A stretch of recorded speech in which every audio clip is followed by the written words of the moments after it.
Hello friends, welcome to Sikho C A student. मेरा नाम है आशीष और आज हम पढ़ेंगे चैप्टर नंबर 4। आई होप मैंने अभी तक जितने भी चैप्टर्स पढ़ाए आपने उनको रीड किया होगा। जो मैंने आपको बताया था कि रीड कर लेना, जो मैंने समझाया था वो आपने समझ लिया होगा। क्योंकि ICAI fill in the blanks नहीं पूछता है, आईसीआई आपकी समझ के ऊपर अलग क्वेश्चन पूछता है। पेपर में क्वेश्चन मुश्किल होगा, लेकिन जब आप उसको सॉल्व करेंगे तो वो बहुत ईजी हो जाएगा अगर आपने पहले से उस टॉपिक को पढ़ रखा होगा तो। ठीक है, तो आज हम चैप्टर नंबर 4 करते हैं।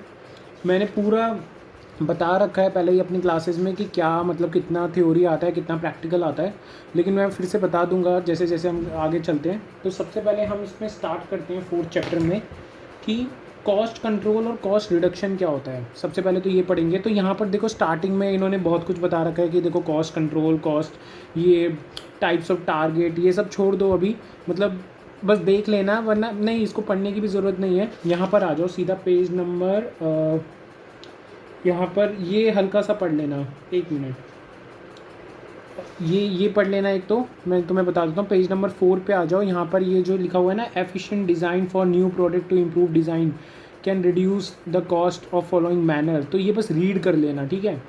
इसके बाद ऑर्गेनाइजेशन के ये सारे पॉइंट्स पढ़ लेना, बस रीड कर लेना इसमें, ठीक है। समझाने का ऐसा कुछ है नहीं मुश्किल, रीड कर लोगे तो भी तुम्हें समझ आ जाएगा। इसके बाद है टूल्स एंड टेक्निक्स, ये रीड कर लेना। तो क्या टूल्स एंड टेक्निक्स हैं हमारी कॉस्ट कम करने की, कॉस्ट रिडक्शन की, तो वो दे रखी हैं। इसमें से हमने काफ़ी सारी पिछले चैप्टर्स में पढ़ ली, ठीक है। वैसे सारी ही पिछले चैप्टर में पढ़ ली, 1-2 हैं जो अभी हम 1-2 और पढ़ लेंगे। इसके अलावा ये टेस्ट योर अंडरस्टैंडिंग छोड़ दो। अब आ जाओ भैया, जहाँ मेरे को पढ़ाना है वो है कॉस्ट रिडक्शन और कॉस्ट कंट्रोल। ये इंपॉर्टेंट है, ठीक है, इसको ज़रूर पढ़ के जाना है, इसको पूरा पढ़ लेना। मैं आपको एक बार बता देता हूँ क्या होता है। देखो कॉस्ट कंट्रोल क्या होता है, कॉस्ट रिडक्शन क्या होता है। कॉस्ट कंट्रोल का मतलब होता है हम कंपेयर, देखो कॉस्ट कंट्रोल, कॉस्ट रिडक्शन, पहली बात याद आ रहा है कहाँ पर होता है। ये होता है हमारा ट्रेडिशनल में, ट्रेडिशनल कॉस्ट अकाउंटिंग जो मैंने फर्स्ट चैप्टर पढ़ाया था उसमें ये दोनों होते हैं, कॉस्ट कंट्रोल, कॉस्ट रिडक्शन, ठीक है। पहले के ज़माने में होता था, अभी भी होता है कॉस्ट कंट्रोल, कॉस्ट रिडक्शन, लेकिन अब हम थोड़े से एक्सटर्नल फैक्टर पे भी काम करते हैं, ठीक है। मैं एक्स्ट्रा नॉलेज दे रहा था, अभी आ जाते हैं इस पर कॉस्ट रिडक्शन और कॉस्ट कंट्रोल में डिफरेंस क्या है। देखो जो कॉस्ट कंट्रोल होता है ना, वो क्या करता है, वो है ना एक्चुअल को बजट के साथ मतलब कंपेयर करता है और फिर डिफरेंस निकालता है, ठीक है, और फिर उस डिफरेंस को कम करने की कोशिश करता है। लेकिन कॉस्ट रिडक्शन में ऐसा नहीं होता। कॉस्ट रिडक्शन में तुम परमानेंटली कॉस्ट को कम कर रहे हो। जैसे कि फॉर एग्जांपल मैं एक एग्जांपल ले लेता हूँ, किसका लूँ, मेरे पास ये हाइलाइटर है जैसे कि, ठीक है। तो हाइलाइटर में मैंने देखा कि कॉस्ट कंट्रोल तो क्या हो गया, मैंने सोचा था कि मैं इसको बनाऊंगा 20 रुपये में, ठीक है, नहीं मैं इसको 20 रुपये का तो बेच ही रहा हूँ, मैं इसको बनाऊंगा 10 रुपये का, लेकिन असलियत में 12 रुपये का बना। तो मैंने कहा यार ये 2 रुपये एक्स्ट्रा क्यों लग रहे हैं, मैंने कहा ढूंढना पड़ेगा रीज़न। तो ये हो गया कॉस्ट कंट्रोल। कॉस्ट रिडक्शन का मतलब है, मैंने कहा यार छोड़ना, परमानेंटली रिड्यूस कर देते हैं। मैंने कहा इसकी ये जो बॉडी है इतनी हार्ड है, इसका करेंगे क्या, ये देखो टूटती भी नहीं है, ठीक है। अभी ये देखो पीछे से ही निकालूंगा, ये निकल जाएगा, ये निकल जाता है इजीली अगर मैं इसको निकालूँ तो, मतलब ठीक है अभी ऐसे निकल नहीं रहा, मैं मुंह से निकालूंगा तो निकल जाएगा, अभी मैं निकालना नहीं चाहता, तो ये इजीली निकल जाता है। पहले ये नहीं निकलता था, तो इन्होंने कहा इसकी है ना क्वालिटी को रिड्यूस कर देते हैं, हम परमानेंटली कॉस्ट को कम कर देते हैं, ठीक है। ये होता है कॉस्ट रिडक्शन जो परमानेंट हो रहे हैं। यहाँ पर क्वालिटी गारंटी नहीं है कॉस्ट रिडक्शन में, ठीक है, बट यहाँ पर क्वालिटी गारंटी है। देखो कॉस्ट कंट्रोल में क्या है, हमने गैप को कम करने के लिए कुछ भी किया, हम कुछ भी कर रहे हैं, लेकिन यहाँ पर क्वालिटी ज़रूरी नहीं है गारंटी हो। यहाँ पर क्वालिटी देखो गारंटीड है। कैसे, मैंने चाहे इसकी क्वालिटी थोड़ी सी, मतलब मैंने क्या किया, इसको है ना कैसे भी करके इसका इसका जो 2 रुपये कम किया ना, इसका प्लास्टिक का वो कम कर दिया कि मतलब डेंसिटी वाला प्लास्टिक नहीं डाला, लेकिन मैंने इस तरीके से लॉक किया कि वो इतनी आसानी से भी ना खुले। देखो मेरे हाथ से इतनी आसानी से नहीं खुल रहा, मुंह से खोलूँगा तभी खुलेगा ये। पहले तो खुलता ही नहीं था, पहले तो टूट जाता था, क्योंकि ये है ना रिफेबलेबल नहीं होता है एक्चुअली, इसलिए ऐसा होता है।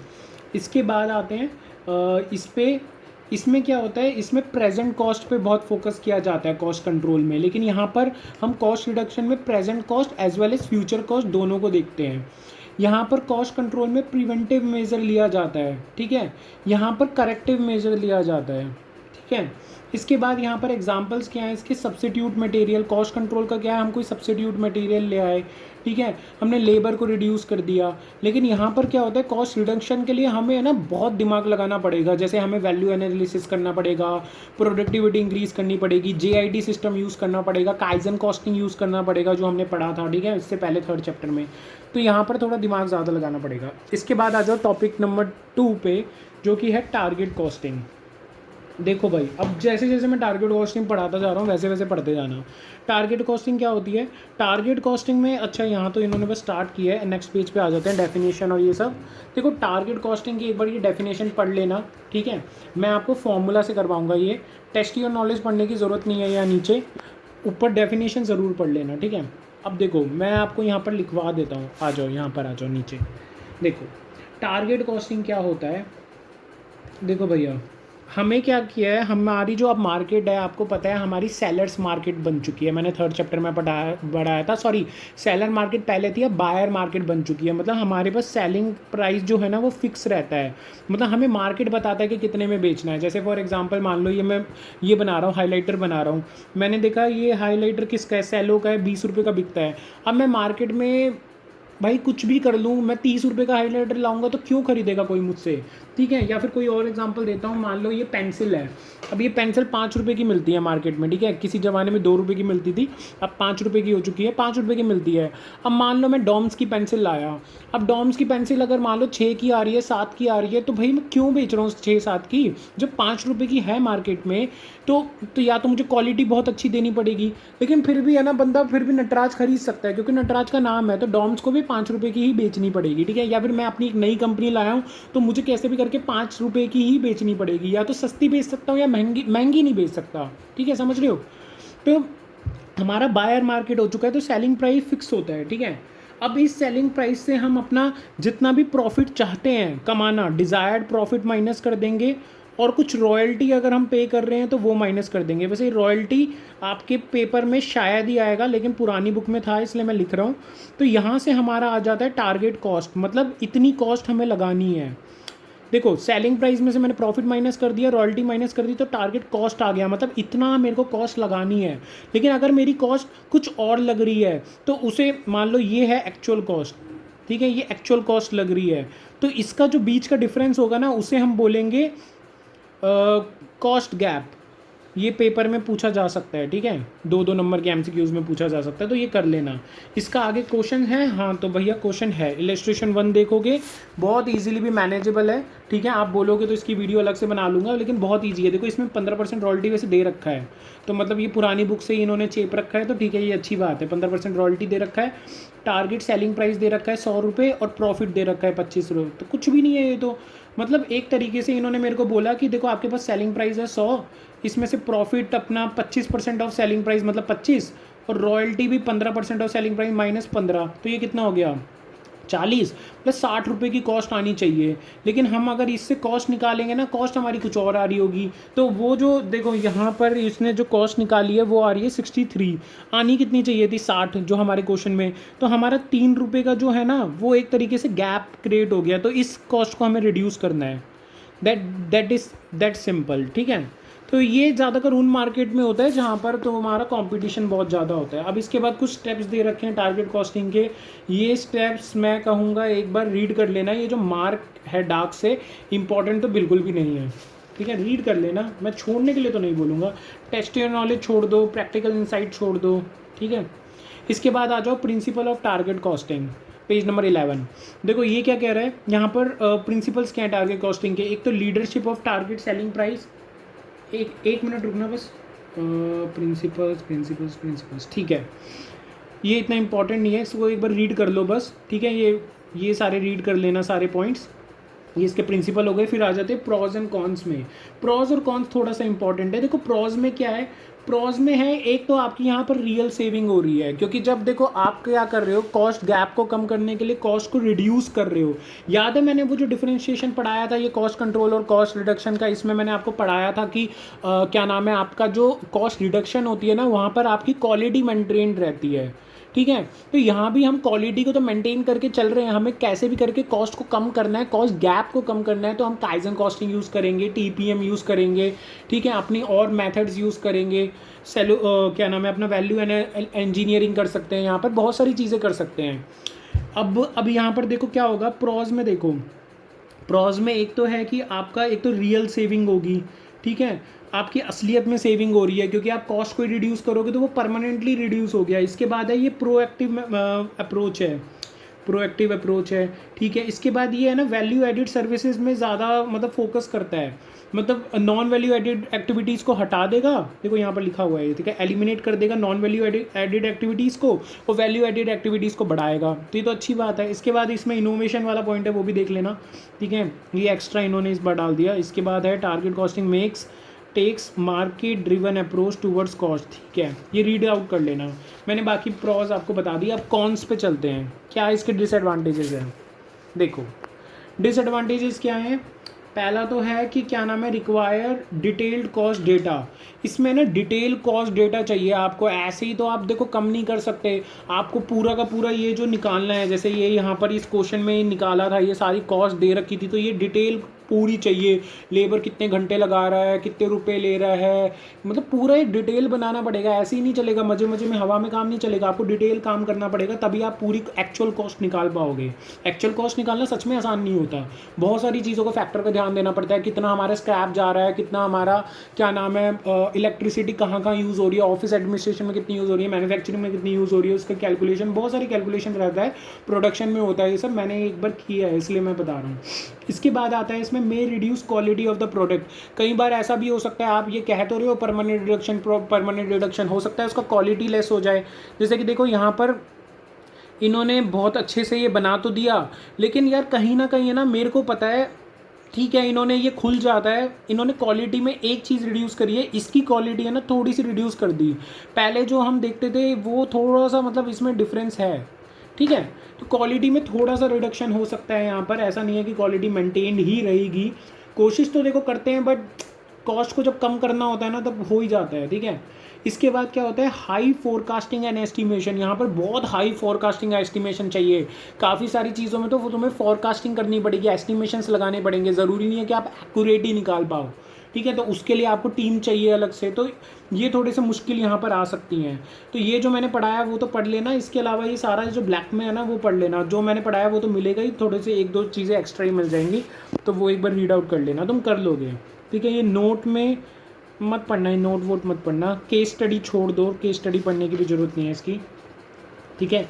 इम्पैक्ट देख लो, टारगेट कॉस्टिंग का इम्पैक्ट क्या होता है ये ज़रूर पढ़ना है, मैं ही पढ़ा देता हूँ। It place continuous emphasis on product cost through out the life cycle of the every product, ठीक है, मतलब पूरी लाइफ साइकिल ही चलेगा, ठीक है। और क्या है improves profitability through precise target of the correct price which the company feel profitable product market place that sells the robust manner, बिल्कुल सही है, प्रॉफिट बढ़ाएगा, ठीक है। तो ये एक बार रीड कर लेना, मतलब इसमें है ना अंदर घुसने की जरूरत नहीं है, आपको इन लाइंस को याद करने की जरूरत नहीं है, समझ ली ना, दैट्स इट, आपको याद तो करना ही नहीं है, फिल इन द ब्लैंक्स नहीं पूछ रहा ICAI बीकॉम का एग्जाम नहीं है ये।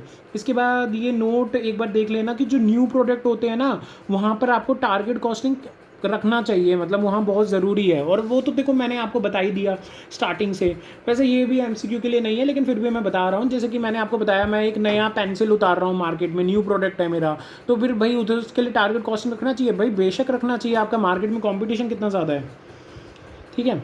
इसके बाद आ जाओ नेक्स्ट पेज पे, most useful situation for target costing, यहाँ पर आ जाओ सीधा, ये जो मोस्ट यूजफुल इसने बताया ना टारगेट कॉस्टिंग का, सीधा नीचे आ जाओ, देखो यहाँ पर companies with following feature expect to gain maximum from target costing.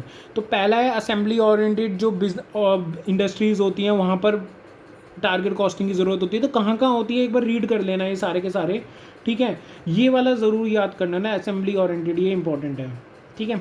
इसमें और कुछ तो नहीं है, मैं देख रहा हूँ, हाँ वहाँ ज़रूरत होती है जहाँ JIT यूज़ होता है, वैल्यू इंजीनियरिंग होती है, ठीक है, ये सब रीड कर लेना एक बार, ठीक है।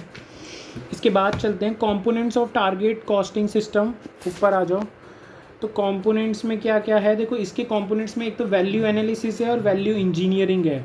वैल्यू एनालिसिस क्या होता है ये पढ़ लेना एक बार, is the plan scientific approach to cost reduction. 1 minute रुकना, बस 1 मिनट। हाँ ठीक है, ये पढ़ा देता हूँ।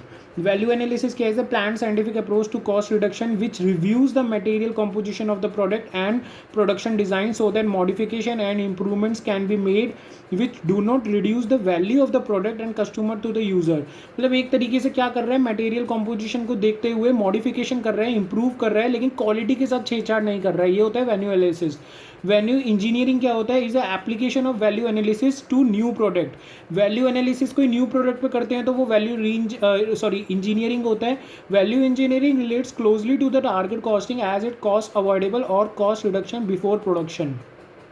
मतलब क्या कह रहे हैं, मतलब क्लोजली, मतलब हम टारगेट कॉस्टिंग को तो बहुत क्लोजली मेजर कर रहे हैं यहाँ पर, कॉस्ट रिडक्शन कर रहे हैं बिफोर प्रोडक्शन से ही, प्रोडक्शन से पहले पहले ये सब काम कर रहे हैं। ठीक है, ये बहुत अच्छी चीज़ है। मतलब वैल्यू इंजीनियरिंग बहुत अच्छा है, एक तरीके से प्रोएक्टिव अप्रोच है ये। ठीक है, मैं ये वर्ड्स जो बोल रहा हूँ ना इनको ध्यान से सुनना। प्रोएक्टिव अप्रोच है, आ सकता है पेपर में। अब देखो यहाँ लिखा नहीं है कहीं प्रोएक्टिव है, लेकिन पेपर में आ जाएगा। ठीक है, क्यों पेपर में आ जाएगा, क्योंकि आईसीआई चाहता है आप इसको समझ कर ना खुद का दिमाग लगाओ। अब मैं इतना दिमाग क्यों लगा पा रहा हूँ, क्योंकि मैंने पहले के चैप्टर्स पढ़े हैं, चैप्टर्स को लिंक कर रहा हूँ मैं एक्चुअली, सच बताऊँ तो। और आईसीआई यही चाहता है कि आप चैप्टर्स को लिंक करो। कई कई क्वेश्चन मेरे पेपर में भी ऐसे आए थे जिसमें चैप्टर्स को लिंक किया हुआ था। अच्छा एक बार आना ये रीड कर लेना बस। कैन एलिमिनेट, जो टारगेट कॉस्टिंग है क्या वो एलिमिनेट कर सकता है function from the production process. तो ये एक लाइन पढ़ लेना, this involves detail review of the entire manufacturing process and determine the non value added activities. तो बाय एलिमिनेटिंग दैम, तो वो करेगा ही करेगा, और क्या मतलब एलिमिनेट करता है प्रोडक्शन प्रोसेस से नॉन वैल्यू एडेड एक्टिविटीज़ को, वो हटा देता है और वैल्यू एडेड एक्टिविटीज़ पे फोकस करता है। तो इस तरीके से करना है। ठीक है, ठीक है, ये सारा आप पढ़ लोगे। मतलब ये क्वेश्चंस पढ़ लेना, ये जितने भी क्वेश्चंस यहाँ दे रखे हैं ना, इन क्वेश्चंस को पढ़ के इसके अंदर का मतलब एक बार एक एक दो दो लाइन पढ़ लेना, वो समझ आ जाएगा आपको। ठीक है, आपके पास बच्चे पूछ रहे हैं स्टडी मैट नहीं है तो क्या करना है, तो भैया स्टडी मैट नहीं है तो ख़रीदो या फिर प्रिंट आउट लो। ठीक है, इसके बाद ये वाली लाइन ज़रूर पढ़ लेना पेज नंबर 18 पे, the initial value engineering may not cover all possible cost saving. ठीक है, इसलिए काइजन कॉस्टिंग काम आता है। मतलब वैल्यू इंजीनियरिंग जो हम प्रोडक्शन से पहले करते हैं, ज़रूरी नहीं है उसमें सारे कॉस्ट सेविंग हो जाएं। मतलब देखो होता क्या है, हम टारगेट कॉस्टिंग कर रहे हैं, हमने वैल्यू इंजीनियरिंग अप्लाई किया, हम चाहते हैं प्रोडक्शन से पहले ही सब कुछ हो जाए, लेकिन ज़रूरी नहीं है उसमें कॉस्ट सेविंग हो। तो अगर कॉस्ट सेविंग नहीं हुआ, बच गया, तो काइजन कॉस्टिंग अप्लाई करो। मैंने लास्ट चैप्टर में क्या पढ़ाया था, what is kaizen costing, applying of continuous improvement. हमें छोटे छोटे इंप्रूवमेंट करते ही जाना है, करते ही जाना है, करते ही जाना है, रुकना नहीं है। ठीक है, तो वो छोटे छोटे इंप्रूवमेंट से भी हो जाएगा। दूसरा जो ये इलस्ट्रेशन है एक बार देख लेना। ठीक है, फर्स्ट वाला तो देखो करना ही करना है, दूसरा बस देख लेना ऊपर ऊपर से, ये हो जाएगा इजीली सॉल्व। लेकिन इसका जो ए पार्ट है ना वो थोड़ा सा मुश्किल लगेगा। तो मैं आपको बता दूं, जो इसका बी पार्ट है और सेकंड क्वेश्चन का और सी पार्ट है वो बहुत इंपॉर्टेंट है। फोर्थ भी छोड़ सकते हो, थ्योरी है वो, ये देखो ऊपर फोर्थ छोड़ सकते हो, वो थ्योरी है। सेकंड और थर्ड पार्ट बहुत इंपॉर्टेंट है, इसको मार्क कर लो क्योंकि इसी में ही टारगेट कॉस्टिंग है। अब आप बोलोगे फर्स्ट पार्ट, तो यार फर्स्ट पार्ट है ना, इसने लेबर्स का वो दे रखा है, एक बार देख लेना, पेपर में फिगर्स आ जाएंगी। ये वाली जो फिगर्स होती है ना, ये पेपर में गिवन होंगी, तो आप देख लेना। वैसे तो कर पाओगे, इतना कोई मुश्किल नहीं है। आप बोलोगे तो मैं करवा दूंगा, वरना आप कर लोगे। अगर नहीं भी होता है ना तो छोड़ देना, सेकंड और थर्ड पार्ट इंपॉर्टेंट है। अब आप कहोगे फर्स्ट पार्ट की फिर फिगर कैसे आएगी, तो वो पेपर में गिवन होगी। ठीक है, इसके बाद ये केस सिनेरियो छोड़ दो, लाइफ साइकिल कॉस्टिंग पे आ जाओ। मेरी फेवरेट है लाइफ साइकिल कॉस्टिंग, पता है क्यों, क्योंकि आजकल जब मैं मार्केट स्टडी करता हूँ ना, तो मैंने देखा है कि लाइफ साइकिल कॉस्टिंग आपका स्टडी करना बहुत ज़रूरी है। चलो मैं थोड़ा सा लाइफ साइकिल कॉस्टिंग के बारे में एक एग्जांपल दे दूँ। देखो अभी मार्केट में एक प्रोडक्ट आया, मैं प्रोडक्ट का नाम चलो ले लेता हूँ, कोपारो नाम का एक प्रोडक्ट आया जो कि शार्क टैंक में भी आया। कोपारो एक ऐसी कंपनी है जो केमिकल फ्री हमारे घर के प्रोडक्ट्स बनाती है, जैसे पोंछा लगाने का और ये क्या नाम है, मतलब फ्लोर क्लीनरिंग, डिश वॉश, ये सब है ना, वो क्या करती है, केमिकल फ्री देती है। तो कोपारो ने क्या किया, कोपारो जब आया है ना मार्केट में, तो उसने उसका इनिशियल स्टेज चल रहा है, अभी भी इंट्रोडक्टरी स्टेज चल रहा है। तो उसने क्या किया, मार्केट में आते ही उसने अपने जो भी आइटम्स है बहुत महंगे महंगे उतारे, क्योंकि केमिकल फ्री थे, बनते ही महंगे हैं। फिर हमने उनको ख़रीदा, मैं ख़रीदता था, मैं उनका रेगुलर कस्टमर था, लेकिन it is not a famous product. मतलब आप में से कुछ ही लोग जानते होंगे। वो क्यों जानते होंगे इसका रीज़न बताता हूँ। फिर वो लोग आए शार्क टैंक में। शार्क टैंक में जैसे ही आए तो काफ़ी लोग उनको जान गए, उनकी फिर सेल होने लग गई, लेकिन वो फिर भी इतना नहीं चला प्रोडक्ट। तो आज की डेट में ना वो मार्केट रेट से भी सस्ता दे रहे हैं, जो मार्केट में प्रोडक्ट आता है उससे भी सस्ता दे रहे हैं। हाँ, मार्केट में उसका प्राइस इतना सस्ता नहीं है ऑनलाइन ऑर्डर करोगे तो, लेकिन हमारे कुछ ग्रुप्स हैं उसमें वो सस्ता दे रहा है। तो वो सस्ते देने की वजह से पता है क्या है, वो उसका इंट्रोडक्टरी स्टेज है। क्यों वो सस्ता दे रहा है मैं अभी बताऊंगा। देखो, पहले तो ये लाइफ साइकिल कॉस्टिंग की डेफिनेशन पढ़ लेना, ठीक है। इसके बाद लाइफ साइकिल कॉस्टिंग में क्या क्या होता है, पहले तो होता है इंट्रोडक्शन स्टेज, फिर आती है ग्रोथ, मतलब कमाई अच्छी होती है यहाँ, फिर आ जाती है मैच्योरिटी, मतलब अब कमाई बंद होने लगती है, और फिर आता है डिक्लाइन, मतलब अब कमाई होती तो है लेकिन बहुत ही कम रेट पे होती ही नहीं है, ठीक है। फिर डिक्लाइन आ जाता है। इसके बाद आ जाओ, ये नोट्स पढ़ने की ज़रूरत नहीं है, पढ़ना है तो पढ़ लेना, ऐसा कोई इतना इंपॉर्टेंट नहीं है। अब आ जाओ फर्स्ट स्टेज पे, ठीक है। ये आपका यहाँ पर ये बना रखा है, ये इंट्रोडक्टरी स्टेज, फिर ये आता है इंट्रोडक्टरी इतना छोटा सा, फिर ये जो स्लोप तेज़ी से बढ़ता है ये होता है ग्रोथ, यहाँ ऊपर होता है मैच्योरिटी, और फिर जैसी सेल नीचे गिरती है वो होता है डिक्लाइन स्टेज, ठीक है। अब आ जाओ इंट्रोडक्टरी स्टेज पे। देखो इंट्रोडक्टरी स्टेज क्या कह रहे हैं, एक मिनट रुक जाओ इसमें। हाँ, वो वाला टॉपिक चलो पीछे आएगा, ठीक है, हो गया। इसमें इंट्रोडक्टरी स्टेज में कैरेक्टरिस्टिक्स में आ जाओ। पहले इंट्रोडक्टरी स्टेज मैंने आपको बता दिया, ठीक है। अब मैं आपको इसमें बताता हूँ इसमें क्या होगा। देखो, इसमें इंट्रोडक्टरी स्टेज में बता देता हूँ। एक तो है ना, आपको मिनिमल अवेयरनेस है, मतलब लोगों को आपके प्रोडक्ट के बारे में ज़्यादा पता ही नहीं है, बहुत कम अवेयरनेस है। जैसे कोपारो जब नया नया आया था तो मुझे तो भैया पता चला था तो बहुत कम लोगों को पता चला था, मतलब मुश्किल से उसके 100-200 कस्टमर्स भी नहीं होंगे, मैं सच बता रहा हूँ ये बात, ठीक है। इसके बाद क्या होता है, कंपटीशन इसका ऑलमोस्ट नेग्लिजिबल होता है इंट्रोडक्टरी स्टेज पे, इतना कंपटीशन नहीं होता। क्यों? क्योंकि कोई और लाया ही नहीं है ऐसे प्रोडक्ट बिना केमिकल फ्री वाले, तो अभी नया नया आया है, कुछ इसका कंपटीशन नहीं है, ठीक है। And profit are non existence, profit भी नहीं है। क्यों? क्योंकि प्रॉफिट तो भाई तब होंगे ना जब, क्या नाम है, कोई खरीदेगा, जब खरीदेगा ही नहीं तो प्रॉफिट कैसे होंगे, ठीक है। अब इसके कैरेक्टरिस्टिक्स हैं, कैरेक्टरिस्टिक्स में यहाँ पर ये सारे पढ़ लेना, मैं आपको एक बार ना ऊपर ऊपर से बता देता हूँ। एक तो आपको ह्यूज प्रमोशन करना पड़ेगा, और जो मैं बोल रहा हूँ ना इस वक्त, देखो पढ़ सारे लेना, लेकिन जो मैं बोल रहा हूँ ना वो बहुत ज़्यादा इंपॉर्टेंट है, उसको ध्यान से सुन लेना। आपको यहाँ पर क्या करना पड़े, एक बार मेरा ध्यान से सुन लिया ना एग्जाम्पल के साथ, भूलोगे नहीं, ठीक है, वो इंपॉर्टेंट है। तो यहाँ पर क्या होगा, ह्यूज प्रमोशन कॉस्ट और एफर्ट्स लगेंगे, बहुत बहुत प्रमोशन करना पड़ेगा आपको। शार्क टैंक में आना पड़ा, आपको न्यूज़पेपर में ऐड डालनी पड़ेगी, टीवी पे आना पड़ेगा, क्योंकि लोगों को बताना है। क्यों? क्योंकि यहाँ पर तो अवेयरनेस ही नहीं है, मिनिमल अवेयरनेस है, अवेयरनेस ही बहुत कम है। तो अवेयरनेस को बताने के लिए ह्यूज प्रमोशन कॉस्ट करने पड़ेंगे, एफर्ट्स करने पड़ेंगे। आपके कंपटीशन बहुत कम है, मतलब जो कॉम्पिटिटर है ना वो बेसिक वर्जन बना रहे हैं। कॉम्पिटिटर कौन है कोपारो का, जैसे लाइजॉल हो गया, ये सब हो गए, बेसिक वर्जन बना रहे हैं, केमिकल वाले बना रहे हैं। ये लाए नहीं अभी केमिकल फ्री में, और लाए भी तो हैं वो इतना महंगा बेच रहे हैं कि अभी लोग खरीद ही नहीं रहे, ठीक है। तो अभी कॉम्पिटिशन इनका नहीं है केमिकल वालों का, वो केमिकल फ्री वालों का, ठीक है। इसके बाद आते हैं product refinement is not possible.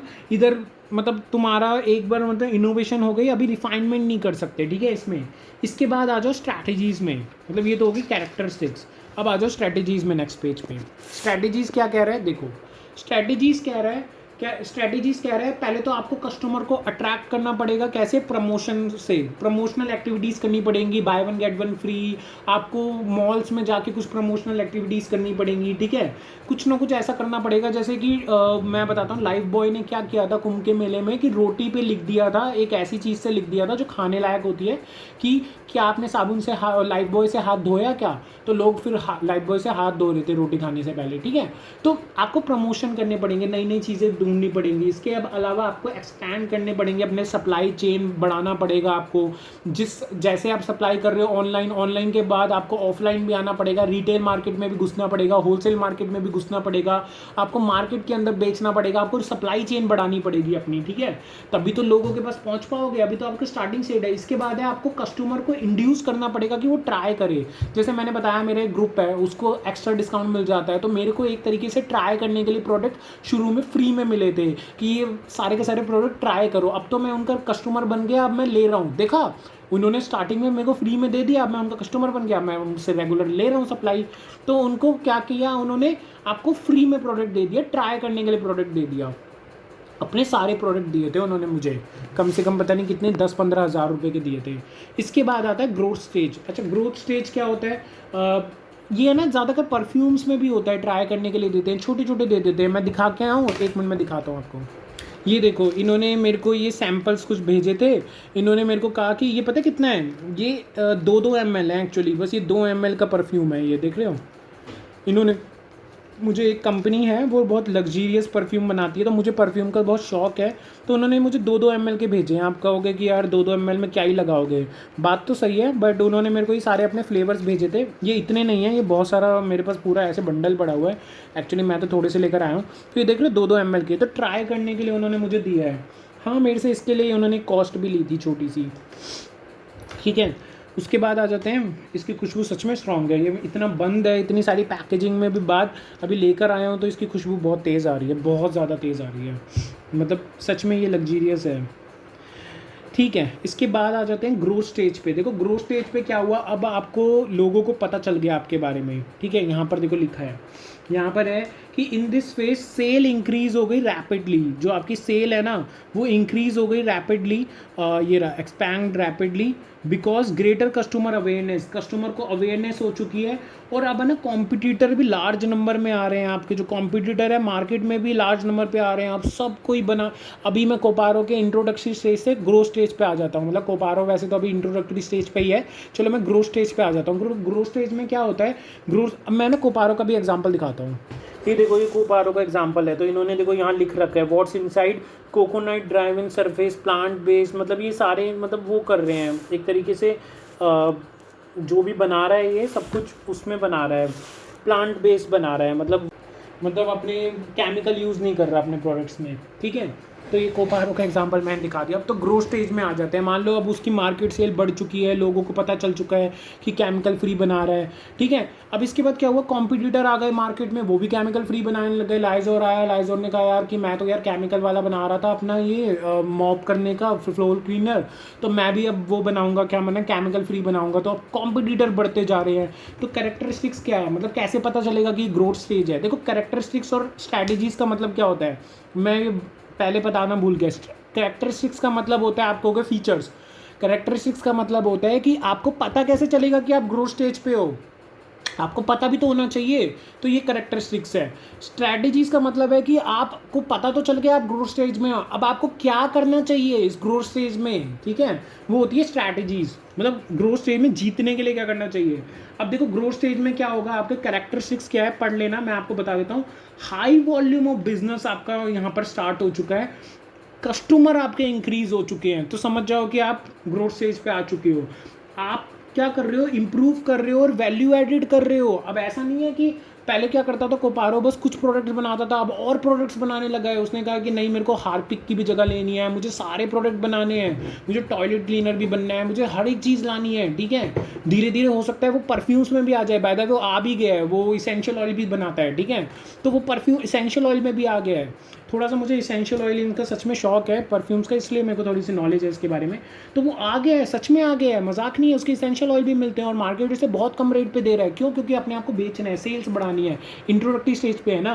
तो यहाँ पर ग्रोथ में क्या हुआ, आपका आप वैल्यू एडिड कर रहे हो, ठीक है, इंप्रूव कर रहे हो, मार्केट को एजुकेट कर रहे हो अपने प्रोडक्ट के बारे में। तो ग्रोथ स्टेज की स्ट्रैटेजीज है ये, तो सॉरी कैरेक्टरिस्टिक्स है। अब आते हैं स्ट्रैटेजीज पे, आपको क्या स्ट्रैटेजीज रखनी पड़ेंगी। तो स्ट्रैटेजीज आपको क्या रखनी पड़ेंगी, एक तो आपको इस्टेब्लिश करना पड़ेगा अपना ब्रांड, अपना ब्रांड की आइडेंटिटी है ना, अपने लोगों को माइंड में छापनी पड़ेगी कि भैया मैं तो केमिकल फ्री बनाता हूँ।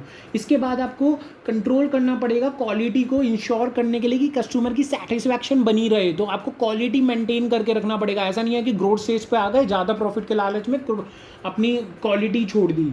इसके बाद क्या होगा, मैक्सिमाइज करना पड़ेगा अपनी अवेलेबिलिटी ऑफ द प्रोडक्ट को। ऐसा ना हो कि भैया आप वेबसाइट से भी बेच रहे हो, लोग खरीद रहे हैं, आप सोल्ड आउट हो रहे हो, लोग कह रहे हैं कि भैया हमें और चाहिए था, आप तो सोल्ड आउट कर रहे हो, तो मैं आपका सोल्ड आउट दिखा रहा है। तो भाई अवेलेबिलिटी भी होनी चाहिए, ठीक है, क्योंकि ग्रोथ स्टेज में तो लोग बल भर के आएंगे ना, तो आपको उस वक्त वो चाहिए, अवेलेबिलिटी चाहिए, और प्रोडक्शन बढ़ाओ उसका। वैल्यू बेस्ड प्राइसिंग करनी पड़ेगी आपको, ठीक है, वैल्यू बेस्ड प्राइसिंग करनी पड़ेगी। अब आप क्या कर सकते हो, प्रीमियम भी चार्ज कर सकते, मतलब एक बार वैल्यू बेस्ड प्राइसिंग करनी पड़ेगी आपको, मतलब एक तरीके से जितनी वैल्यू दे रहे हो उस हिसाब से प्राइसिंग करनी पड़ेगी। जैसे कोपारो अभी बहुत सस्ता बेच रहा है, लेकिन जैसे ही वो ग्रोथ स्टेज पे आएगा ना, वो सस्ता नहीं बेचेगा, फिर वो अपना वैल्यू बेस्ड लेगा, जैसे पहले पहले ले रहा था वैसे ही लेगा कि भाई मैं केमिकल फ्री बना रहा हूँ तो मुझे फिर अच्छा दाम भी तो चाहिए। जैसे उसका एक एग्जांपल दूँ क्या, जैसे मान लो उसका वो आता है क्या नाम है उसका, जैसे कि सर्फ एक्सल का जो 1 लीटर का वो आता है ना, क्या नाम है, लिक्विड डिटर्जेंट, वो आता है आपका 200 रुपीज़ का, ठीक है, 200 नहीं 180 का करीब का आता है, 200 मान लो, तो 5 लीटर कितने हो गए, 1000 रुपीज़। तो कोपारो का जो ये केमिकल फ्री वाला आता है ना, ये आता है 1500 रुपये का। तो अब आप कहोगे इतना महंगा, तो भाई असलियत में वो तुम्हें वो भी तो दे रहा है, केमिकल फ्री भी तो दे रहा है, बट राइट नाउ वो 50% ऑफ करके 750 में बेच रहा है। अब आप कहोगे इतना सस्ता, इंट्रोडक्टरी स्टेज में है ना, सस्ता बेचना पड़ रहा है उसको, ठीक है। इसके बाद चलते हैं हम मेच्योरिटी स्टेज पे। मेच्योरिटी स्टेज पे क्या हुआ भैया, मेच्योरिटी स्टेज पे हुआ ये कि आपका जो सेल है ना, वो तो अभी कंटिन्यू कर रही है, लेकिन लेकिन एक है ना डिक्रीजिंग रेट से बढ़ रही है, मतलब सेल कंटिन्यू तो कर रही है to increase but at decreasing rate. मतलब अभी जैसे क्या हो रहा था, पहले क्या हो रहा था कि मान लो आपके इस वीक में सेल हुई 10, फिर सेल हुई 20, फिर सेल हुई 30, तो ये है ग्रोथ स्टेज। लेकिन सॉरी, सेल हुई 10, सेल हुई 25, सेल हुई यहाँ पर 60, तो ये है ग्रोथ स्टेज। लेकिन यहाँ मैच्योरिटी स्टेज पे पता क्या है, पहले सेल हुई 10, फिर सेल हुई 15, फिर सेल हुई 20, मतलब एक तरीके से बढ़, सॉरी 20 नहीं 18, तो मतलब बढ़ तो रहा है, देखो 10 15 18 बढ़ रहा है हर वीक, लेकिन डिक्रीजिंग रेट से बढ़ रहा है। पहले 5 ही बढ़ा था, अब 3 ही बढ़ा है, मतलब डिक्रीजिंग रेट से बढ़ा है, इसका मतलब होता है डिक्रीजिंग रेट, ठीक है। इसके अलावा आ जाओ इसमें, आगे बढ़ते हैं। डिक्रीजिंग रेट पे बढ़ा है, ठीक है। प्रॉफिट आपके डिक्लाइन हो चुके हैं, प्रॉफिट आपके धीरे धीरे गिर रहे हैं, ठीक है। तो ये एक बार पढ़ लेना, फिर कैरेक्टरिस्टिक्स सारी पढ़ लेना, मैं आपको बता देता हूँ main. Over capacity in the industry, आपकी ओवर कैपेसिटी लग जाएगी, मतलब आपने बहुत ज़्यादा बना लिए, बट इतने बनाने नहीं चाहिए थे आपको। इसके बाद क्या होगा, हाई R&D बजट चाहिए आपको। अब आपको क्या चाहिए, मैच्योरिटी स्टेज पे आ गए, अब लोगों को और भी ऑल्टरनेटिव मिल गए। जैसे मैं इसका एग्जांपल चेंज कर देता हूँ, जैसे कि मान लो झाड़ू है, ठीक है, अब मैच्योरिटी स्टेज पे आ गई, क्यों, क्योंकि अभी आई नहीं है, वैसे आ गई क्यों, क्योंकि अब है ना इलेक्ट्रो वो आने लग गए, पोछे लगाने वाली भी वो रोबोट वाले आने लग गए, तो वो मैच्योरिटी स्टेज पे आ गए, लेकिन इंडिया में आई नहीं है। मैं आपको वैसे एग्जांपल दे रहा हूँ, एक ना एक दिन तो आ जाएगी, तो वो मैच्योरिटी स्टेज पे आ गई। तो अब आपको H&D करना पड़ेगा हाई लेवल का, क्यों, क्योंकि आपको मतलब नए चीज़ बनानी पड़ेगी, आपको इलेक्ट्रॉनिक कोई चीज़ बनानी पड़ेगी, तो हाई रिसर्च एंड डेवलपमेंट करना पड़ेगा मैच्योरिटी स्टेज पे। इसके बाद आपको कस्टमर अदर सब्सिट्यूट की तरफ बढ़ने लग जाएगा मैच्योरिटी स्टेज पे, तभी तो आपका देखो इंक्रीज हो रहा है, लेकिन डिक्रीजिंग रेट पे, क्योंकि कस्टमर सब्सिट्यूट की तरफ भी जा रहा है।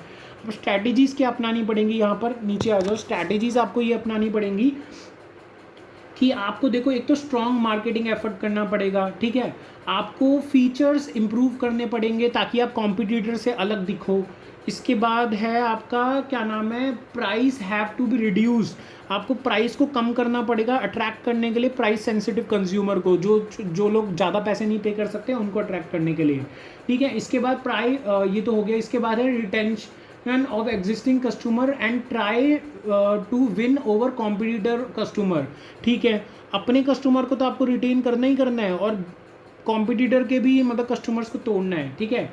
इसके बाद आ जाओ डिक्लाइन स्टेज पर। डिक्लाइन स्टेज पे क्या हुआ कि भैया आपकी सेल्स ही गिर गई, ठीक है, अब बंद हो गई, अब आप लोग झाड़ू नहीं खरीद रहे, अब लोग को पारो नहीं खरीद रहे, अब लोग कुछ और खरीद रहे हैं, अब लोग आगे किसी और ही चीज़ पे आ गए, मतलब चीज़ ही शिफ्ट हो गई, ठीक है। जैसे ये पेंसिल है, ये पेंसिल है, सॉरी ये पेंसिल है, अब लोगों ने पेंसिल यूज़ करना ही बंद कर दिया, क्यों, क्योंकि इसमें वुड यूज़ होता है। लोगों ने कहा यार इसमें वुड यूज़ कर रहे हैं, हमें तो लेड से मतलब है, लेकिन लेड से मतलब के लिए हम वुड क्यों ख़राब कर रहे हैं। लोगों ने कहा हेड हम नहीं यूज़ कर रहे, हम पेंसिल पेन यूज़ करेंगे, ये प्लास्टिक का होता है और हमारा ये होता है, ठीक है। ये थोड़ा सा प्लास्टिक भी हार्मफुल है, लेकिन हम ये ग्लास में बनाते हैं, फिर इन्होंने ग्लास में बनाना शुरू कर दिया, ग्लास का है, ठीक है, ग्लास नहीं होता है, वैसे प्लास्टिक ग्लास होता है एक्चुअली में, ये हल्का ग्लास होता है।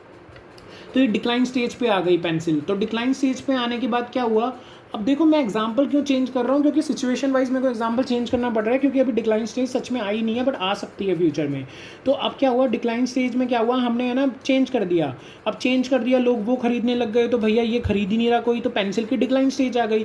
तो डिक्लाइन स्टेज में क्या होगा, देखो डिक्लाइन स्टेज में एक तो जो डिमांड है ना वो डिसअपियर हो गई, डिमांड अब आ ही नहीं रही, अब कोई खरीद ही नहीं रहा pencil, due to better and less costly substitute. एक तो बेटर, ये बेटर सब्सिट्यूट है, क्यों, क्योंकि वुड यूज़ नहीं हो रहा, और लेस वो भी है, क्या नाम है, सस्ता भी है। ये 5 रुपये की पेंसिल आती है, ठीक है, 5 रुपये की आती है, ख़त्म हो जाएगी।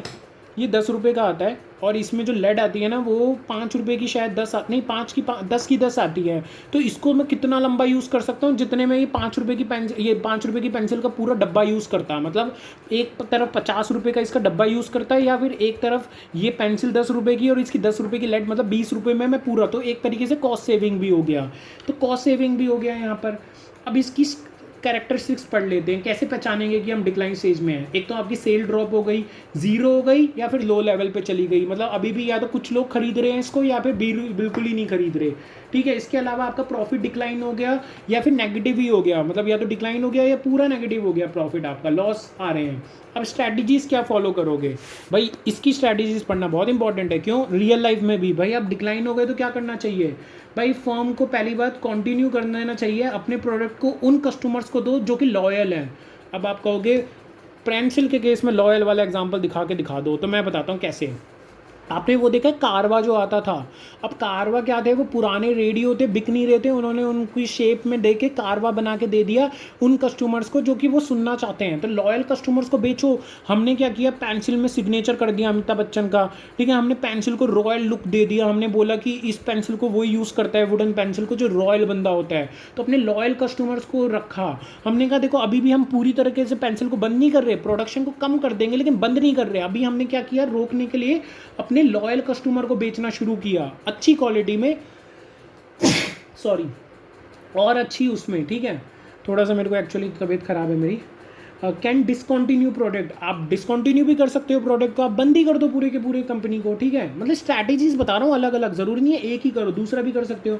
या फिर अपने प्रोडक्ट को रिप्लेस कर दो फ्रॉम लॉन्चिंग अनदर प्रोडक्ट। मैंने कहा भाई भग यहाँ से, ये नटराज की मेरी कंपनी है, मैंने कहा भग पेंसिल, मैं बनाऊंगा नटराज पेंसिल पेन, तो मैंने पेंसिल पेन ही अपने उससे, और इसका नाम भी पेंसिल ही रखूँगा, ठीक है। तो मैंने ये प्रोडक्ट बनाया नटराज का और खुद के नाम से बेचा। वैसे नटराज की आती है पेंसिल पेन, ठीक है, तो मैंने नया बनाया, ठीक है। तो ये हमारा ख़त्म हो गया। इसके बाद ये एक बार कैरेक्टरिस्टिक्स, और इन्होंने सारा का सारा एक पेज में शॉर्ट में लिख रखा है, तो ये पढ़ लेना, ठीक है। इसके बाद प्रैक्टिकल इनसाइट छोड़ दो, ये छोड़ दो। कैरेक्टरिस्टिक्स प्रोडक्ट लाइफ साइकिल की पढ़ लेना, रीड कर लेना, ठीक है। और कैरेक्टरिस्टिक्स सही है, एक मिनट रुकना, हाँ, कैरेक्टरिस्टिक्स रीड आउट कर लेना कि द प्रोडक्ट है फाइनाइट लाइफ, तो तुम्हें through life cycle development at varying speed. देखो इसकी क्या होती है, हर प्रोडक्ट की एक फाइनाइट लाइफ होती है, कभी भी किसी प्रोडक्ट की अनलिमिटेड लाइफ नहीं होती, कोई ना कोई फाइनाइट लाइफ लेती है। अगर आप कहोगे नहीं नहीं कई प्रोडक्ट हैं जिनकी अनलिमिटेड है, तो भाई साहब जी नहीं होती है। 100 साल होगी, 200 साल होगी, 500 साल होगी, ज़्यादा थोड़ी ना कोई फाइनाइट नंबर तो होगा। तो ये वही कह रहे हैं, फाइनाइट लाइफ होती है। वो अलग बात है कि हर किसी का, जैसे कि डेवलप, इसका इंट्रोडक्शन का, ग्रोथ का, मैच्योरिटी और डिक्लाइन का है ना, आपका स्पीड वेरी कर सकती है। किसी में मतलब हो सकता है इंट्रोडक्शन बहुत बड़ा हो, ग्रोथ कम हो, ग्रोथ का स्टेज कम हो, मैच्योरिटी कम हो, डिक्लाइन का स्टेज बहुत लंबा हो, ठीक है। डिक्लाइन का स्टेज हमेशा लंबा ही होता है, इंट्रोडक्शन स्टेज भी बहुत लंबा होता है, ये याद रखना। कईयों में ग्रोथ स्टेज भी लंबा होता है, जैसे आईटी कंपनीज में अभी ग्रोथ स्टेज बहुत लंबा चल रहा है। अभी थोड़ा सा उनका वो आने लगा था, मैच्योरिटी आने लगी थी, लग रहा था, बट वो मैच्योरिटी नहीं है असलियत में, ठीक है। उसे रुकावटें बोलते हैं, असलियत में वो अभी भी उनका ग्रोथ स्टेज चल रहा है। हर किसी केस में हो सकता है। अब मैं बात करूँगा पेपर की, अच्छा पेपर के लिए बुक दिखा रहा हूँ गलती से, इसमें भी तो पेपर है। तो ये पेपर की, अब आप कहोगे पेपर का भी क्या लाइफ साइकिल होती है, हाँ पेपर की भी लाइफ साइकिल है। अब इसका डिक्लाइन कब आएगा आपको भी पता है और मेरे को भी पता है, टैबलेट से। अब आजकल देखा होगा आपने स्कूल्स में, जब मैं छोटा था मुझे याद है फ्री टैबलेट्स मिलते थे, जो गवर्नमेंट स्कूल्स थे उसमें, हमें तो नहीं मिलते थे प्राइवेट में, तो फ्री टैबलेट्स देते थे। धीरे धीरे रिप्लेस कर रहे थे, अभी भी वो दे रहे हैं, धीरे धीरे रिप्लेस कर रहे हैं बुक्स को, ठीक है। बेनिफिट्स एक बार सारे के सारे रीड कर लेना, क्या बेनिफिट्स हैं आपको, ये सारे ये बोल्ड लेटर वाले पढ़ लेना। बोल्ड लेटर से क्लैरिटी कभी नहीं होती है ना, तो छोड़ना नहीं चाहिए। एक बात मैं तुम्हें बता दूं, उसकी पूरी लाइन पढ़ लेनी चाहिए, ये पूरी लाइन पढ़ लेनी चाहिए। और ज़्यादा पढ़ोगे तो और अच्छा है। रीडिंग करने में कुछ नहीं जाता। देखो, जहाँ पर एक लेखक होता है, एक ऑथर होता है, अगर बुक को लिख रहा है तो आप बुक पढ़ भी सकते हो। तो एक बार सारे बेनिफिट्स देख लेना, आपका हो जाएगा। मैं एक बार बेनिफिट्स ऊपर ऊपर से बता देता हूँ आपके लिए, आपके माइंड में सेट कर लो, ठीक है। बाकी आपको मिल जाएगा इसके अंदर। देखो, पहला तो ये कि आपका मोर एक्यूरेट एंड रियलिटिक असेसमेंट आप कर पाओगे रेवेन्यू और कॉस्ट की, ठीक है। ये मोर एक्यूरेट एंड रियलिटिक असेसमेंट कर पाओगे कॉस्ट की। क्यों? क्योंकि आपने अच्छे से उसका पूरा किया, आपने गिना सब कुछ, ठीक है, देखा, आपने करेक्टरिस्टिक्स पता लगा के स्ट्रैटेजीज बनाई, ठीक है। इसके बाद आपका मोर ये it relates in earlier action to generate revenue और टू लोअर कॉस्ट। मतलब एक तरीके से अर्ली एक्शन आपने ले लिया। ऐसा नहीं है कि आप ग्रोथ स्टेज में गए और आपको बहुत टाइम बाद पता चल रहा है, अरे मेरी तो ग्रोथ चल रही थी, ये मैंने क्या किया, मेरे से मिस हो गया, मेरे को ऐसे ऐसे स्ट्रैटेजीज बनानी चाहिए थी। नहीं, आपको पहले से कैरेक्टरिस्टिक्स पता लगाते ही आपको पता चल जाएगा मैं ग्रोथ स्टेज में आ गया, और फिर आप स्ट्रैटेजीज बना लीजिए जल्दी से। इसके बाद आपका लॉन्ग टर्म प्रॉफिटेबिलिटी यहाँ पर प्रमोट होती है। ओवरऑल फ्रेमवर्क आपका टोटल कॉस्ट एंटायर लाइफ बनता है, ठीक है। इसके बाद आप देखना trace research and development cost over entire life cycle, ठीक है। रिसर्च और development cost entire life cycle चलता रहता है, वो तो थोड़ी बहुत रिसर्च चलती रहती है। वो जो हाई R&D है वो लास्ट में होता है और इंट्रोडक्टरी, ठीक है। इसके बाद आ जाओ uses of product life cycle. यार देखो, जो जो मैंने इसमें लाइफ साइकिल में पढ़ाया ना, एक बार अच्छे से पढ़ लेना। यही चीज़ MCQ में आएगी, तो ये याद रखना। जो मैंने पढ़ाया है उसको याद रखना, और जो आपने पढ़ा है उसको याद रखना। मतलब एक बार समझ लेना, बस हो जाएगा आपसे, ठीक है। फिल इन द ब्लैंक्स नहीं आएंगे, मैं पहले ही बता रहा हूँ। Uses of product life cycle. Product life cycle के यूजेस क्या है? तो एक तो प्लानिंग टूल की तरह काम आता है, कंट्रोल टूल की तरह काम आता है, फॉरकास्टिंग टूल की तरह काम आता है। हेडिंग्स याद रखना और अंदर का पढ़ लेना, ठीक है। इतना इंपॉर्टेंट नहीं है ये, इसलिए मैं बस ऊपर ऊपर से पढ़ा रहा हूँ कि पेपर में आ गया तो देख लेना, अदरवाइज इतना इंपॉर्टेंट नहीं है। क्वेश्चन नंबर 3 कर लेना। क्वेश्चन नंबर 3 क्या कह रहा है? क्वेश्चन नंबर 3 आपकी पूरी लाइफ साइकिल निकाल रहा है। इसने क्या किया, एक तरीके से देखो, इसने है ना फाइनेंस कॉस्ट दे दी 12%।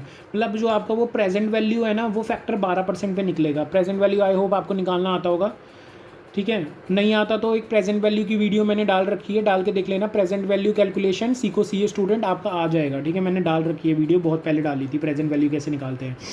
तो जैसे CF और OF दे रखे हैं, इनिशियल कॉस्ट दे रखी है और एनुअल ऑपरेटिंग कॉस्ट दे रखी है, और बोल रख दिया होगा कि कितने साल चलेगा, 12 साल।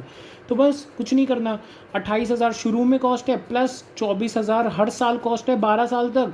तो 12 साल के प्रेजेंट वैल्यू से इसको मल्टीप्लाई कर देंगे 24,000 को, तो इसकी टोटल कॉस्ट आ जाएगी, इसकी टोटल कॉस्ट आ जाएगी, ये लाइफ साइकिल कॉस्ट हो गई टोटल। ऐसे ही क्वेश्चन नंबर 4 देख लो। क्वेश्चन नंबर 4 मैं एक बार बता देता हूँ। देखो, इसमें क्या बोल रहा है, इसमें बोल रहा है कि हमें ना जो लाइफ साइकिल है ना, वो डिज़ाइन, मैन्युफैक्चरिंग, ऑपरेशन और एंड ऑफ लाइफ करके बताओ। मतलब हमें इंट्रोडक्शन, ग्रोथ, ये सब टर्म्स नहीं, हमारे लिए ये टर्म्स यूज करो। क्योंकि देखा जाए तो डिज़ाइन इंट्रोडक्टरी है, फिर मैन्युफैक्चरिंग है, फिर ऑपरेशन हो रहा है, फिर एंड ऑफ लाइफ हो रही है। मतलब मेरे को इस टर्म्स में, जो यहाँ का CEO है ना, वो चाहता है कि मुझे इस टर्म्स में लाइफ साइकिल करके दिखाओ। तो हमने कहा इस टर्म्स में करके दिखा देते हैं। तो एक बार ये सारे रीड कर लेना। डिज़ाइन फेस में क्या होता है, आपकी रिसर्च होती है, डेवलपमेंट होती है, डिज़ाइन एंड टेस्टिंग होता है। मैन्युफैक्चरिंग में आपका मटेरियल, लेबर, ये सब होता है। ऑपरेशनल में आपका डिस्ट्रीब्यूशन, एडवर्टीजमेंट, वारंटी क्लेम्स होता है। एंड ऑफ लाइफ में आपका clean up, environmental clean up, disposal और डिसकमिशनिंग होता है, ठीक है। एक बार रीड कर लेना। मैं थोड़ा डिटेल में नहीं जा रहा, वरना क्लास लंबी हो जाएगी। थ्योरी ऑफ कंस्ट्रेंट में आ जाओ एक बार, 1 मिनट बस।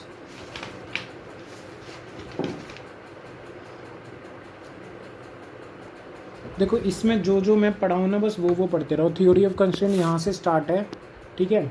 मैं आपको बताता हूँ थ्योरी ऑफ कंस्ट्रेंट होता क्या है। पहली बार देखो, इसमें ना थ्योरी ऑफ कंस्ट्रेंट, और इसे थ्रूपुट अकाउंटिंग भी बोलते हैं, थ्रूपुट अकाउंटिंग लिख लो यहाँ पर। तो इसमें क्या होता है, देखो मैं इसमें बताता हूँ। इसमें ना बॉटल नेक होता है, एक बॉटल नेक होता है, उसको तुम्हें रिमूव करना होता है, ठीक है। बॉटल नेक को रिमूव करना होता है। जैसे क्या होता है, देखो ABC, ये 3 मतलब मेरे वो है मशीन्स हैं। इसमें रिक्वायरमेंट है मान लो 600 घंटे की। इस आर्ट्स की रिक्वायरमेंट यहाँ लिख रहा हूँ, रिक्वायरमेंट है इसमें 600 घंटे की। इसके बाद B में है मेरी 200 घंटे की रिक्वायरमेंट, और इसमें है 400 घंटे की रिक्वायरमेंट, ठीक है। लेकिन जो मेरे पास अवेलेबिलिटी है ना वो ए के लिए बस 300 घंटे की है, बी के लिए मेरे पास 40 ही घंटे की है बस, और इसके लिए मान लो 100 घंटे की है, ठीक है, 10 नहीं 100 घंटे की है। इसके बाद मैं ना रिसोर्स यूटिलाइजेशन निकालूंगा, मेरा कितना रिसोर्स यूटिलाइज हो रहा है, तो वो मैं कैसे निकालूंगा, इन दोनों का रेशियो निकाल दूंगा। तो ये हो गया 2:1, ये है 5 के लिए बस एक ही अवेलेबल है, और ये है 4 के लिए बस एक ही अवेलेबल है, तो यहाँ बस 5 के लिए एक अवेलेबल है, तो ये मेरा हो गया बॉटलनेक।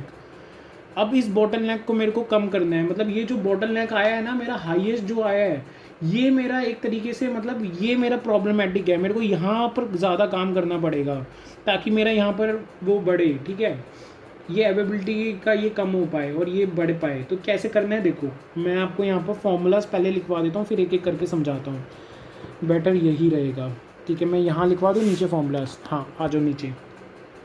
देखो सबसे पहले तो लिखो कि आपने आपने वो पढ़ा होगा, क्या नाम है, कंट्रीब्यूशन निकालना पड़ा होगा। कंट्रीब्यूशन कैसे निकालते हैं, सेल्स माइनस वेरिएबल कॉस्ट, यही होता है।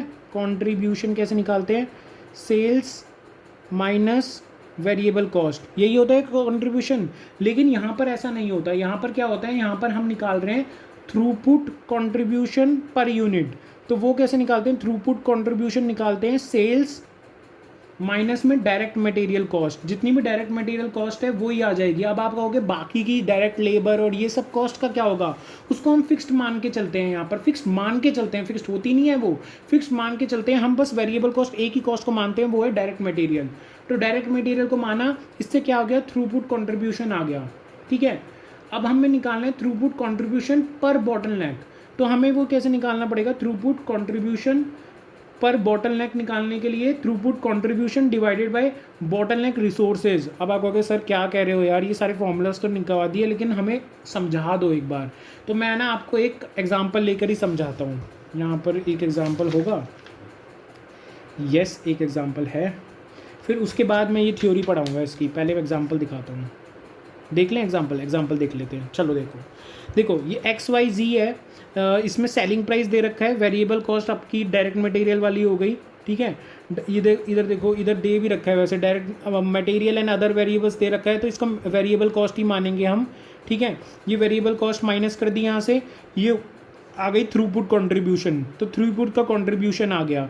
अब मिनट्स पर यूनिट, कितने मिनट्स अवेलेबल है, एक्स को हमें 15 मिनट गिवन है, वाई में 15 मिनट गिवन है, जेड में 20 मिनट गिवन है। अगर मैं इससे डिवाइड कर दूंगा तो ये आ जाएगा कंट्रीब्यूशन पर मिनट, हर मिनट पे कितना कंट्रीब्यूशन आ रहा है, आ गया, ठीक है। यहाँ से मैंने रैंक निकाल ली, लेकिन अभी मेरे को क्या करना है, जो भी मेरा कंट्रीब्यूशन पर मिनट आया था ना उसको तो यहाँ लिखना है, कंट्रीब्यूशन पर मिनट आ गया था। अभी रैंक को छोड़ दो, ये जो पिछली रैंक निकाली थी ना इसको 2 मिनट के लिए छोड़ दो। यहाँ पर क्या होगा, आपकी फैक्ट्री कॉस्ट को पूरा ले लेना, टोटल फैक्ट्री कॉस्ट यहाँ पर आ जाएगा डिवाइडेड बाय कितने आपके पास टोटल मिनट्स हैं, कितने टोटल मिनट्स अवेलेबल हैं क्वेश्चन में, ठीक है, मतलब टोटल टाइम कितना अवेलेबल है, तो टोटल टाइम आ गया, अवेलेबिलिटी आ गई, उससे डिवाइड करोगे तो ये आपका फैक्ट्री कॉस्ट आ जाएगा, पर मिनट की फैक्ट्री कॉस्ट इतनी आ गई। तो आपका कंट्रीब्यूशन पर मिनट, कॉस्ट पर मिनट, इसको इससे डिवाइड करोगे तो ये आ जाएगा, और इसमें रैंकिंग निकालनी है, तो ये रैंकिंग होती है थ्रूपुट अकाउंटिंग की, ठीक है। अब आपको क्या पेपर के लिए इतना ही करना है, तो आंसर इज यस, ये इलस्ट्रेशन कर जाना हो जाएगा।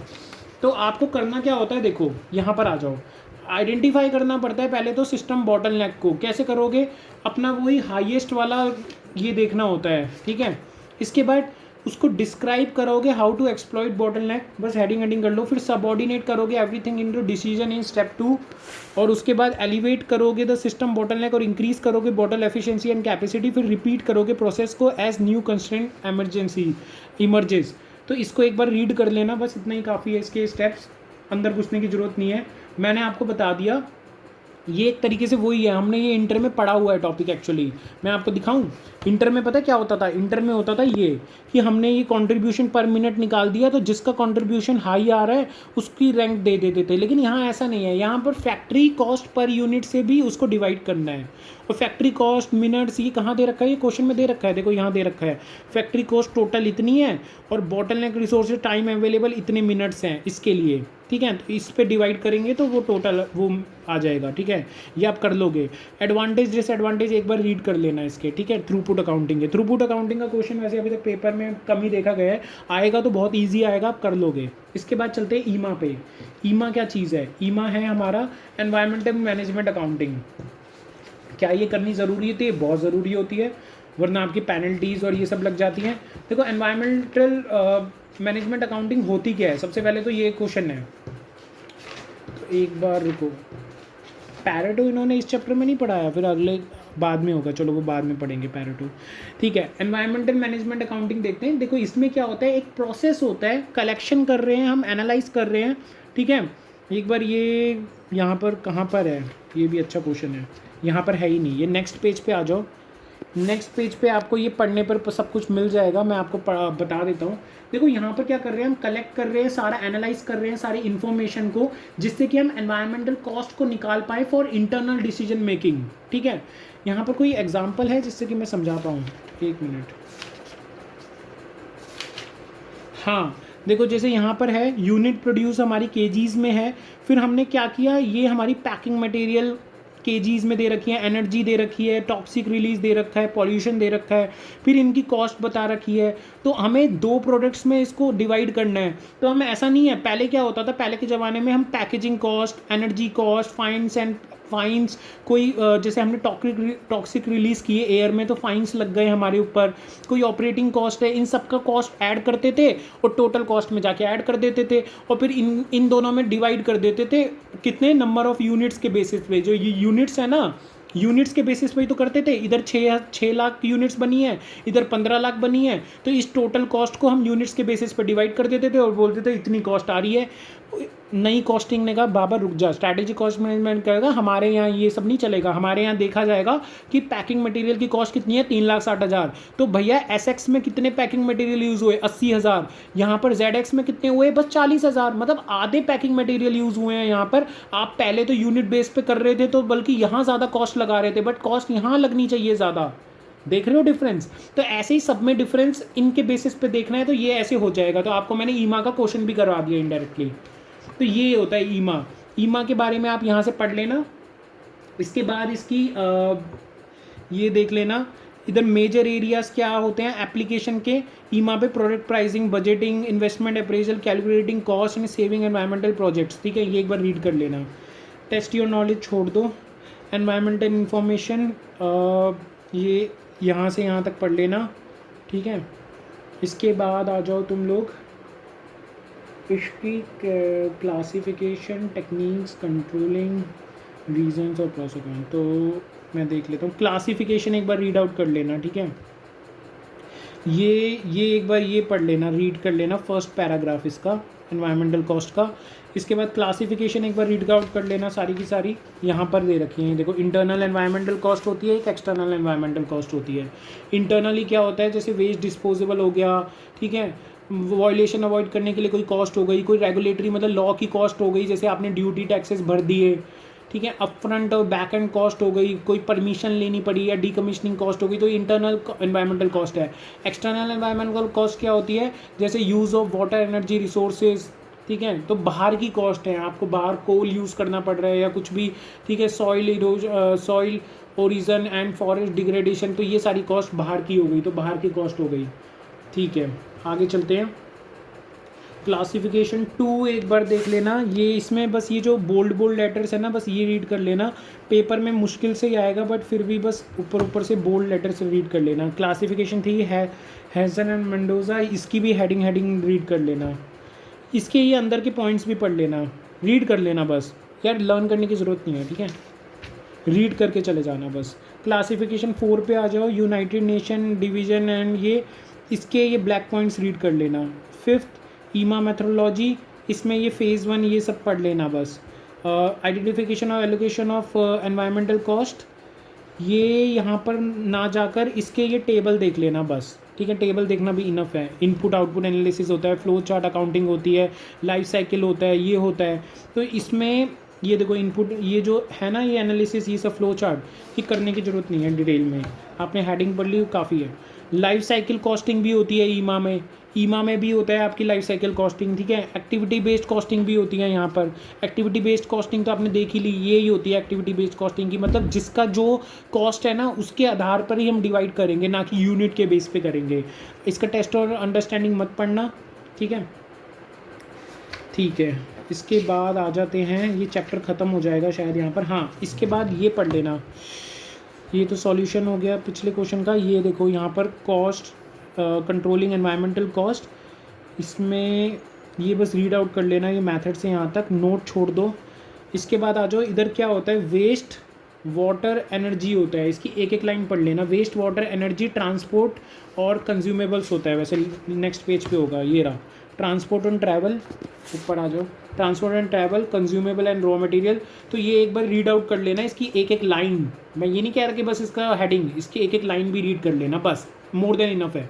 रोल क्या है ईमा का in product process development decision making, तो ये रोल्स पढ़ लेना, रीड करके चले जाना। और प्रोज एंड कॉन्स तो ज़रूर कर लेना ईमा के पूरे पूरे, ये उसको फुल रीड करना है, ठीक है। रीड करना है, मैंने क्या बोला, रीड करना है, लर्न नहीं करना। जो लर्न करना होगा वो मैं बता दूंगा।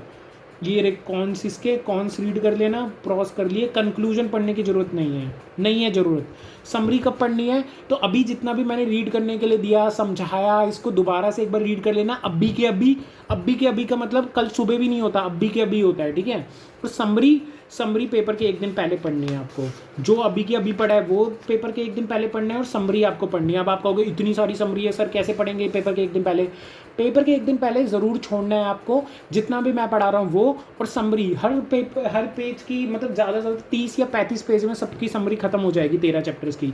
इसके बाद MCQs एक बार कर लेना, सेम MCQ नहीं आता है पेपर में।